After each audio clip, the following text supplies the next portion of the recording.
Hello दोस्तों, आप सभी का स्वागत है golden hour for exam YouTube channel में। आज हम लोग देखेंगे 10th का एनसीईआरटी बायो का पहला चैप्टर जय पैक्रम से मोस्ट इम्पोर्टेंट 14+ एमसीक्यू जो आगामी परीक्षाओं के लिए अति उपयोगी होगा। पहला क्वेश्चन, कोटपाद किसमें पाया जाता है? तो अमीबा में पाया जाता है। प्रकाश संश्लेषण होता है 3 में। क्लोरोफिल वर्णक का रंग हरा होता है। रक्त में आयरन की कमी से होने वाला रोग है तो एनीमिया। कवक में पोषण कौन सी विधि है? तो मितजीवी। ऑक्जीन है तो हार्मोन है। मनुष्य में वृक्क संबंधित है तो उत्सर्जन से संबंधित है। स्वपोषी पोषण के लिए आवश्यक है तो इनमें से सभी हो जाएगा आपको। CO2, क्लोरोफिल, सूर्य का प्रकाश, सभी। प्रकाश संश्लेषण की क्रिया में ऑक्सीजन बाहर निकलता है तो जल से। मैग्नीशियम पाया जाता है क्लोरोफिल में। विश्राम की अवस्था में मनुष्य का हृदय 1 मिनट में कितनी बार धड़कता है? तो इसका आंसर हो जाएगा आपको 72 बार। 72 बार। पौधे में जाइलम द्वारा पदार्थों का स्थानांतरण होता है तो ऊपर की ओर होता है। मनुष्य में प्रमुख उत्सर्जी अंग क्या है? तो वृक्क हो जाएगा। वृक्क की क्रियात्मक इकाइयाँ निम्न में कौन है? तो आपको हो जाएगा नेफ्रॉन। विभिन्न क्रियाओं के फलस्वरूप बने हानिकारक पदार्थ को शरीर से बाहर निकलने के तंत्र को क्या कहते हैं? तो उत्सर्जन तंत्र बोलते हैं। एक कृत्रिम वृक्क नाइट्रोजनी अवशिष्ट उत्पादों को रुधिर से किस प्रक्रिया द्वारा निकालता है? तो अपोहन के द्वारा निकलता है। 16 का आंसर हो जाएगा आपको 4। 17, खुला परिसंचरण तंत्र पाया जाता है किसमें? तो कॉकरोच में पाया जाता है। 17 आंसर 3। हरित लवक है तो क्या? तो खंभोतक कोशिका में पाए जाते हैं। 18 का आंसर हो जाएगा 1। खंभोतक कोशिका में पाया जाता है हरित लवक। हरे पौधे में पोषण की विधि क्या है? तो हो जाएगा आपको स्वपोषी। इसका आंसर हो जाएगा आपको इसका आंसर हो जाएगा स्वपोषी।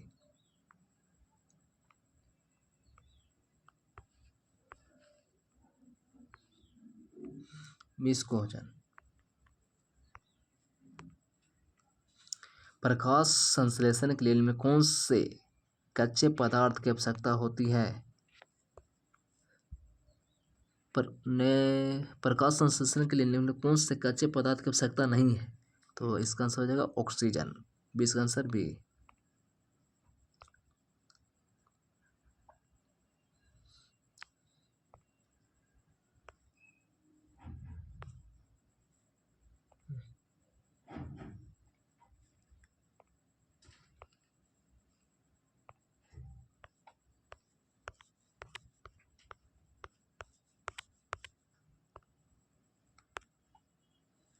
इसका हो गया।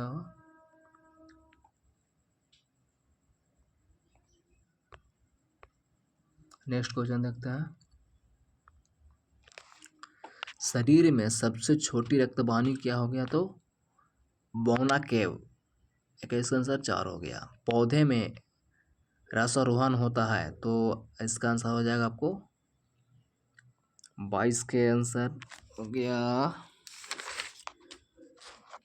4। फ्लोएम के द्वारा। पौधे में रसारोहण होता है तो फ्लोएम के द्वारा। सैविक का स्राव किया जाता है किसके द्वारा? तो सैविक का स्राव किया जाता है किसके द्वारा? तो इसका आंसर हो जाएगा आपको 23 का आंसर हो गया आपको बी, छोटी आंत के द्वारा। कार्बन का स्वीकरण के लिए ऊर्जा स्रोत है तो सूर्य का प्रकाश। 24 का आंसर 3। प्रकाश संश्लेषण क्रिया एक उत्पाद होता है तो ग्लूकोज। प्रकाश संश्लेषण की क्रिया का एक उत्पाद क्या है? तो ग्लूकोज। मानव हृदय में पाए जाते हैं तो 4 बेस में। 27वां क्वेश्चन, मानव रक्त में 100 ml में उपस्थित यूरिया का समान मात्रा होती है तो 27 का आंसर हो जाएगा 2 बी, यानी कि 20 mg। मस्तिष्क में विभिन्न सूचनाओं किस रूप में संचित होती है? तो संवेदना के रूप में। 28 का आंसर 3, मतलब उद्दीपन के रूप में। 28 का आंसर हो जाएगा 3, उद्दीपन के रूप में। वृक्क के संरचनात्मक एवं क्रियात्मक इकाई को क्या कहते हैं? तो इसका आंसर हो जाएगा आपको नेफ्रॉन। 10 का 4, 30 इंसुलिन नामक हार्मोन कमी से कौन सा रोग होगा? तो मधुमेह। बाष्पोत्सर्जन कैसी प्रक्रिया है? तो भौतिकी प्रक्रिया है। पादप में फ्लोएम संवाहक होता है तो भोजन के लिए। 32 के 1। 33 लार में निम्नलिखित में कौन सा एंजाइम उपस्थित होता है? तो लार में कौन सा एंजाइम उपस्थित होता है? तो इसका आंसर हो जाएगा आपको टाइलिन। अग्नाशिक रस में निम्नलिखित में से कौन सा एंजाइम पाए जाते हैं? तो इसका आंसर हो जाएगा इमाइलेज एवं माल्टोज। 34 का आंसर ए हो जाएगा।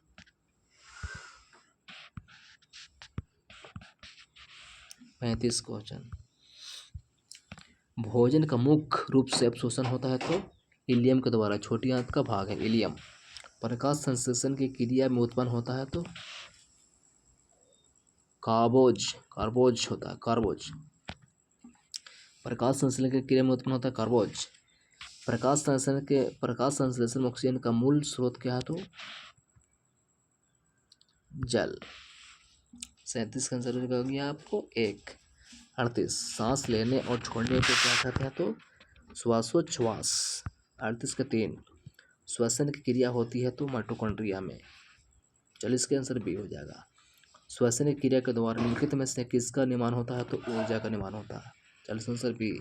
एक स्वच्छ मनुष्य में परकुंचन एवं अनुशीतलीन दाब होता है तो 120/80 mmg।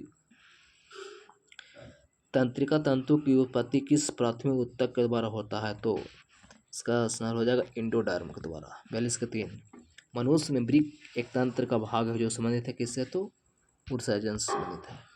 पादप में जाइलम उत्तरदायी है तो जाइलम उत्तरदायी है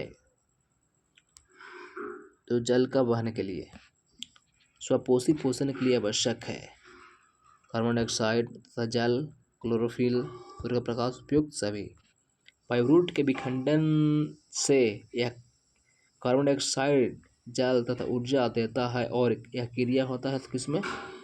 तो 46 का आंसर हो जाएगा आपको बी माइटोकॉन्ड्रिया में। 47 स्वपोषण होता है तो